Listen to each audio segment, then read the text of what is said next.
ଏଠି ଏଇଭଳିଆ କଲେ ହବ କି? ନା ନା ମଜା ଆସୁନି। ପ୍ରତିଟି ମତେ ମଜା ଲାଗିଲାନି। ନା ନା ନାବିକ ଦିଦି ପଦ ଆଲୋଚନା କରିବା। ମୁଁ ପ୍ରସଙ୍ଗଟେ ଟିଏ ଦେବି। ଉଭୟ ପକ୍ଷ ଦୁଇଟି ନାବ। ପ୍ରଥମେ ଗୋଟିଏ ନାବ ଅଛି। ଇଏ ଆସିଛନ୍ତି ଆଗ। ଏ କୂଳରେ ନାବଟିଏ ଅଛି। ସେ ନାବରେ ଜଣେ ବ୍ୟକ୍ତି ବସିଛନ୍ତି। ଏଇ କଡୁ ଦି ଜଣ ଗୋଟିଏ ନାବ ନେଇକି ଆଇଲେ। କୋଉ କଡୁ? ଅପର ପକ୍ଷରୁ ଦି ଜଣ ଗୋଟିଏ ନାବ ନେଇକି ଆସିଲେ। ଏ ନାବରେ ବସିଥିବା ବ୍ୟକ୍ତିକୁ ଏ ଦି ଜଣ ଡାକୁଛନ୍ତି, ସେ ନାବ ଭଲ ନାହିଁ, ଏ ନାବକୁ ପଳେଇଆ। ଦେଖି ଏ ପକ୍ଷରେ ବସିଥିବା ବ୍ୟକ୍ତିକୁ ତମେ ଦି ଜଣ ଆଣିପାରୁଛ ନା ନାହିଁ? ତମେ ମନା କରିବ, ଇଏ ଟାଣିବେ ତମକୁ। କେମିତି? ୟାର ସିଦ୍ଧାନ୍ତ 6ଟା ନାବ ଆସିବ। କେତେଟା? 6ଟା। ଏ ପକ୍ଷରେ 6ଟା ନାବ ଆଇବ। ଗୋଟେ ଫେଲ, ଦିଟା ଫେଲ, ତିନିଟା ଫେଲ, ଚାରିଟା ଫେଲ। କଣ 6ଟା ନାବ ଆଣିବ ଏଟା ଆପଣ ମାନେ ବିଚାର କରିବେ। ପ୍ରଥମ ନାବରେ ବସିଛ ତମେ। ଆପଣ କଣ ଆଣିକି ଡାକିବେ? ଦି ଜଣ ଆସନ୍ତୁ ଦେଖିବା। ହଁ ନନ୍ଦ କିଶୋର ବଳ ପଲ୍ଲୀ କବି। କବିତା ତାକୁ ଗାଇବା ଟିକେ, ଆଜି କବିତା ଟିକେ ପଢିବା ଗାଇବା ଆଉ। ଆରେ ଭଣ୍ଡେ ଗୀତ କେତେ ଗାଇବା ନା ହାରି ହେଇକିରି। କହିଲା ଡାଣିଆ ଖରା ପଡିଛି ବେଳ, ଏ ଯାଉଛି ଉଡି। କି ସୁନ୍ଦର ପାରା ଯୋଡିକ ଯାଉ ଅଛନ୍ତି ଉଡି।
आत्मा जेबे सुमरे परमानंदरे भी हरे।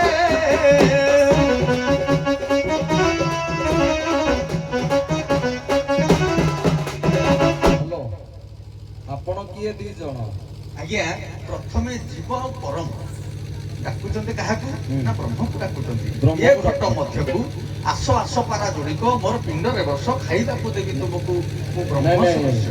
भूल हो जाउछे सर प्रथम कथा आपण आस आस पारा जोड़िक मोर पिंड रे बस पिंडा रे के जणे दी जण को डाकी देला जे आज्ञा से किंतु दी जण जण को डाकन। आज्ञा मु कहूजी जे प्रथमे आगो एइठु आरंभ हेले प्रथमे दुई जण रु किंति हबो जनकर आगो आरंभ हबो दी जण काहाकू ना पिंड डाकुजी गोटिए भागवत कहिदी ए जीव मरण निकट बेग चिंत अन्य घट जेतरे अन्य घट को जाए से समय रे ये कहानी टाकू आमर लिखिछथि पल्ली कवि नंदकिशोर बड़। से कहले जेतरे गोटिए घट रु जीवन विदाय हो जाउची। आपण जो गीतटी गाउछथि जीव परम ए घट रु जीवे बोली आपण कहउछथि जाउचंती आ जने स्वागत करूची। किंतु मो कथा वस्तु हला ये जनकू दी जण डाकिबे माने जनकू दी जण डाकिबे ना कोन ଦି ଜଣ ଏପାଖେ ଜଣେ ପରା ଡାକିବା। ଅଛନ୍ତି। ହେ ଆତ୍ମାକୁ ଆତ୍ମା ଯେବେ ସ୍ମରେ ଇଏ ପରମାନନ୍ଦରେ ବି ହରେ।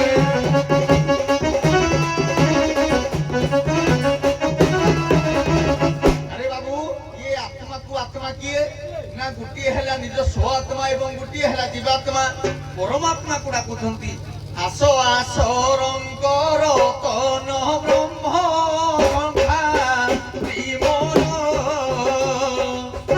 ଅଧୁରା ହେଲାଣି ଜୀବନ ବା ସଂସାର ଜ୍ଞାନ। ହଉ ଅଭିମନ୍ୟୁ ସାମର୍ଥ୍ୟ ସିଂହା ଠିକ ଅଛି।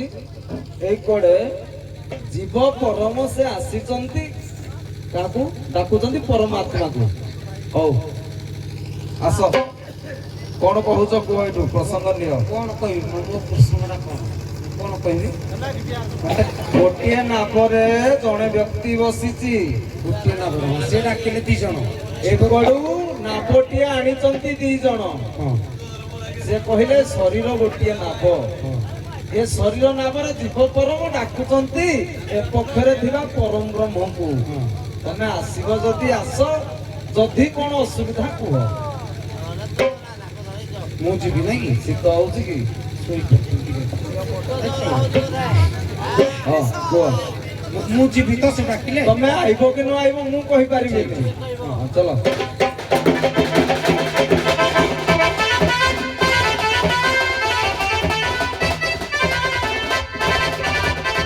କହିଲେ ଅଧର ମନା ଭରେ କଳି ଯେ ଭରିଛି କରନଧାର।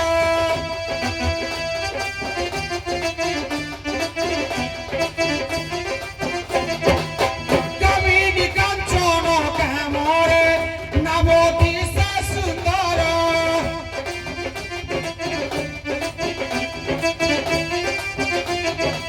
ସୁନ୍ଦର ଦେଖାଇ ନାବରେ ଏକା ଜୀବ ବସାଇ।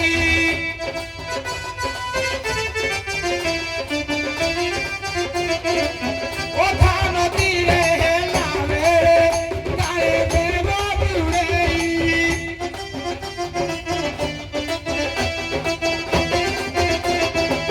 ରେଣୁ ମାୟା ନାବେ ନବସ ବସ ଧର୍ମ ନାବରେ।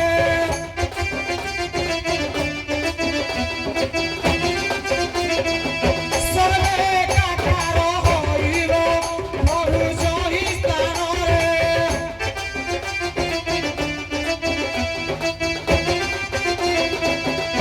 ତେଣୁକରି ମୁଁ ଯିବିନି ସାର୍। ଆରେ ପୁଅ ଜୀବ ସେ ପରମ ହଁ ମୁଁ ଜାଣିଲି, କିନ୍ତୁ ତାଙ୍କର ବହୁତ ଗୁଡାଏ ଏ ପଦର ଅର୍ଥ ଭୁଲ ରହିଲା। କଣ ରହିଲା? କାହିଁକି ନା ମୁଁ ଜଣକୁ ଡାକିଲି ଜଣେ କେବେ କିଏ ଧର୍ମ ନାମରେ ବ୍ରହ୍ମ ଭଳିଆ ଲୋକ କେବେ ପଡିପାରେ କି? ଆଚ୍ଛା ପୁରେ ନାହିଁ। ହଁ। କାହିଁକି ତାର ବ୍ରହ୍ମର ସଂଜ୍ଞା କେତେ ନାଇଁ ଶୁଣନ୍ତୁ। ସାରେ ଟିକେ ନାଇଁ, ମୋ ନାଇଁ। କଥାଟାକୁ ଗ୍ରହଣ କରନ୍ତୁ। ନାଇଁ, ତାଙ୍କ ନାଇଁ। କଥାଟା ମୁଁ କେ- ବୁଝିପାରିଲି। ଗ୍ରହଣ କେମିତି କରିଦେବି? କୁହନ୍ତୁ ତାହେଲେ କୁହନ୍ତୁ ଆପଣଙ୍କ ଇଚ୍ଛା କୁହନ୍ତୁ। କୁହନ୍ତୁ ଆଜ୍ଞା। କଣ ନାଇଁ, ନାଇଁ, କହିଲ? ଟିକେ ଟିକେ ଆଜ୍ଞା କୁହନ୍ତୁ ସାର୍ କଣ କହୁଛନ୍ତି ଟିକେ ଏ ଭାଇ ମୁଁ ଏଟା ମୂର୍ଖ ବଇଛି ଭାବୁଛ? ହଁ ସାର୍ କୁହନ୍ତୁ କୁହନ୍ତୁ ସାର୍ କୁହନ୍ତୁ ବନ୍ଧୁକୁ ଦୟାକରି ଦର୍ପଣ ଦେଖେବ ଯେ ସବୁଠେ ଦର୍ପଣ ଦେଖେବ କି? ଏ ସାର୍ ଆପଣଙ୍କ ନାଇଁ ସେ କହିଲେ ବୋଲି ମୁଁ ହଉ କହୁଛି। ଛାଡ଼ନ୍ତୁ। ସେ କହିଲେ ତମେ ଯୋଉ ମତେ ଡାକୁଛ ସେଟା ମାୟା ନାଭଟା, ମୁଁ ସେଇଥିରେ ଯିବିନି। ଆଉ କଣ ନାଭ ଯଦି ଆଣୁଛ ଆଣ। ଆପଣ ଏଇଠୁ ପ୍ରସଙ୍ଗଟା ନିଅନ୍ତୁ। ଆଚ୍ଛା ପୁଅ ବୋଲା ସଦଗୁରୁ ନାମ ସ୍ମର ଅଚ୍ୟୁତାନନ୍ଦ ଖାଲି ଅଚ୍ୟୁତାନନ୍ଦ ଯିବା କି ଆଉ ଭୁଲ କୁଆଡ଼େ ଯିବାନି। ବୋଲା ସଦଗୁରୁ ନାମ ସ୍ମର ଏ ଯେବେ ଭବ ସିନ୍ଧୁ ହୋଇବୁ ପାରଲ ଯାଇ ଫୁଲ ଲଙ୍ଗୁଳି ସାଧନା କର ଯାଇ ଫୁଲ।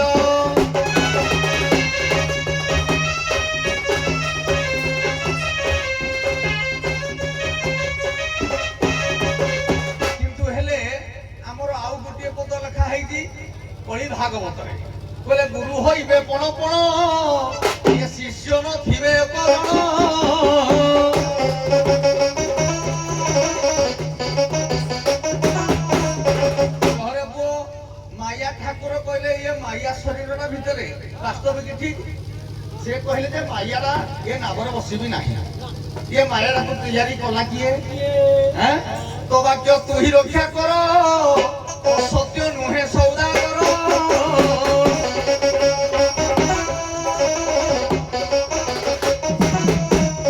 তুই গড়িছু রে তুই গড়িছু রে তো বাটকু সুবিধা কর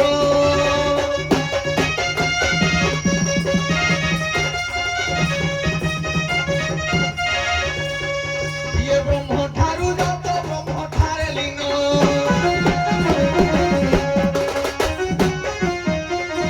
জগত টই মায়া সংসার তুই গড়িছু রে তুই বাটক হরি কর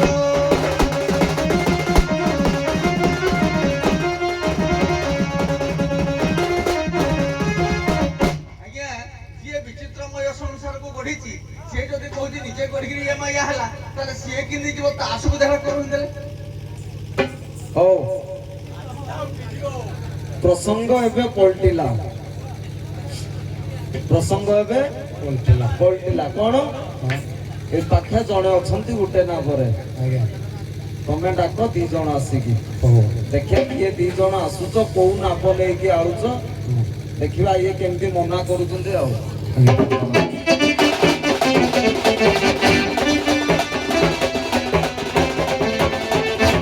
କହିଲେ ଧର ଆଚ୍ଛା ଡାକିବେ ଯୋଉ 2 ଜଣ କିଏ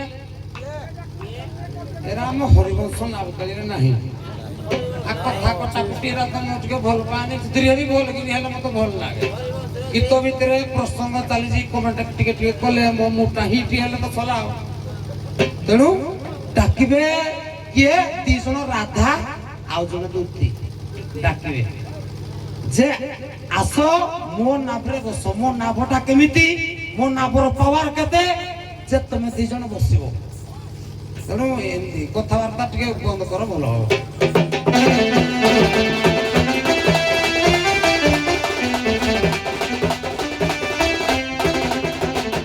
ଧର୍ମ ନାମେ ଏକ ନୌକା କରି ଅଛନ୍ତି ଧାକା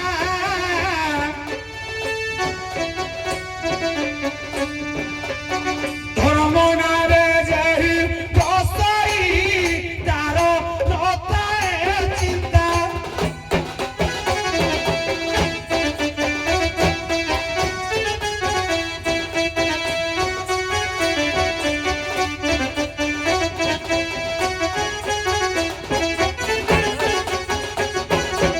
ସଂସାର ଜଳଧି ରୂପର ହୋଇ ବାପାଇ ଆସ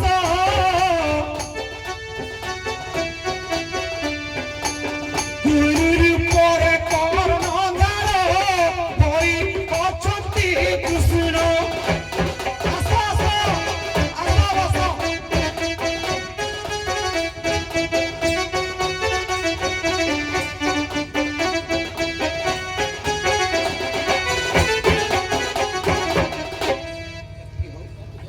ହଉ ଶ୍ରୀମଦ ଭଗବତ ଗୀତା ଯିବା ପାଠ ମାନେ ଖାଲି ମୁଣ୍ଡ ଯିବା ନା ଖାଲି ଖାଲି ଚାମଡି ହେଲେ ହବ କହିଲେ ନୈନମ ଛିଦନ୍ତି ଶାସ୍ତ୍ରାଣୀ ନୈନମ ଦହତି ପାବକଃ ନଚନମ କେଦୟନ୍ତି ଆପନ ସୟତି ମାରୁତଃ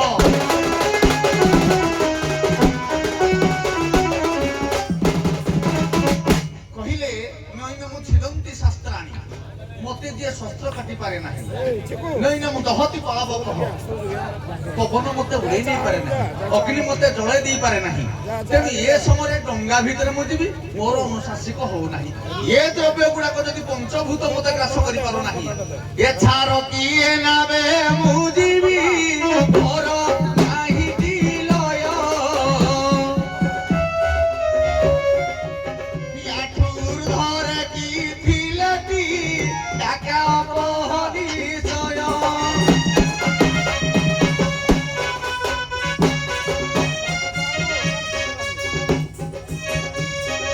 কথাটা বুঝিলে যে ইয়ে যে পবন অগ্নি জল পতন এবং বায়ু এମାନଙ୍କୁ ଯାହାକୁ ସ୍ପର୍ଶ କରିପାରେ ନାହିଁ ତେଣୁ ଇଏ ସାଧାରଣତଃ ଧର୍ମ ନାବିକ ଡଙ୍ଗାରେ ଯିବ କି ନାବିକ ଯିବ ନାହିଁ ଆଉ କିଛି ଉପାୟ ଚିନ୍ତା କର ହଉ ମତେ ଖାଲି ଗୋଟିଏ କୁହନ୍ତୁ ଏ ପାଖରେ ଉଭୟ ପକ୍ଷ ଶରୀର ନାଭକୁ ଆଣିଛନ୍ତି ଅପର ପକ୍ଷର ଯୋଉ ନାଭଟା ଅଛି সেটা কোউ নাব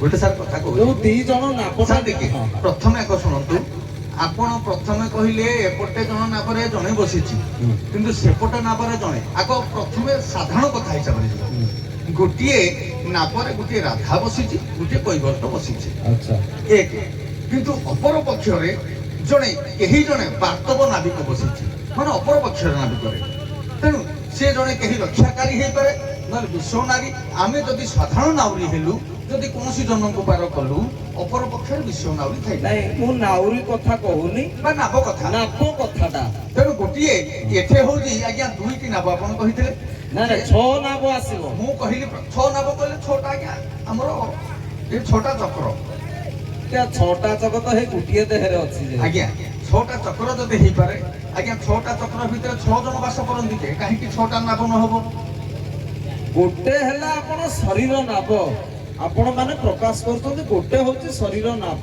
ଆଉ ଗୋଟେ କାଷ୍ଟରେ ନାବ କଣ କାଷ୍ଟରେ ତିଆରି ନାବ କାଷ୍ଟ ତିଆରି ନାବ ଯେ ହଁ ଯଦି ଆପଣ କାଷ୍ଟ ତିଆରି ନାବ ଗୋଟେ କହୁନାହାନ୍ତି ଠିକ ବୋଲି ମୁଁ କହୁନି ଯେ କଣ ଭିନ୍ନ ଥିଲେ ତ ଆଉ ଜଣେ ଆଇବ ଏଠିକି ନିଶ୍ଚିତ ଭାବରେ ଗୋଟେ କଥା ସାର୍ ଆପଣଙ୍କ କଥା ନେଇକି କୁଆଡେ କଣ ଗୋଟେ ବାଟକୁ ପଚାରନ୍ତୁ ମୁଁ ସିଆଡକୁ ଧ୍ୟାନସ୍ଥ ଦଉନି କିନ୍ତୁ ମୋର କହିବା କଥା ଯେ ଆପଣ ପଚାରିଲେ ସେପଟେ ଜଣେ ନାବିକ ଅଛି ଗୋଟେ ନାବିକ ମୁଁ କହିନି ଜଣେ ବସିଛି ଜଣେ ବସିଛି ହଉ ଯିଏ ବି ହଉ ଆଚ୍ଛା ଆପଣ ଏଇ କରୁ ଦି ଜଣ ନାବିକ ବି ମୁଁ କହୁନି ଦୁଇ ଜଣ ଡାକୁଛନ୍ତି ଡାକୁଛନ୍ତି ଗୋଟେ ଡଙ୍ଗାଟା ଆଚ୍ଛା ତାହେଲେ ଭଲ କଥା ଆମର ତ୍ରିବେଣୀ ସଙ୍ଗମ ନଦୀରେ ତେଣୁ ଯେତେବେଳେ ଯମପୁରକୁ ଯିବା ସମୟରେ ସେଇ ସମୟରେ ଡାକନ୍ତି ଆଜ୍ଞା ଅପର ପକ୍ଷରେ ଯାହା ଦେହରେ ଲୀନ ହେବା ପାଇଁ କି ବସନ୍ତି ସେ ବି ମଧ୍ୟ ଆଉ ଗୋଟାଏ ଆଜ୍ଞା ଦୁଇ ଜଣ ଡାକନ୍ତି ଗୋଟେ କିଏ ନା ଯେତେବେଳେ ଆମର ଶ୍ମଶାନକୁ ଯିବା ସମୟରେ ଆଜ୍ଞା ଯେତେବେଳେ ମଣିଷ ଯାଆନ୍ତି ସେ ସମୟରେ ଆଜ୍ଞା ଶ୍ମଶାନକାରୀ ଜଣେ ଥାଏ ଆଜ୍ଞା ଲୋକ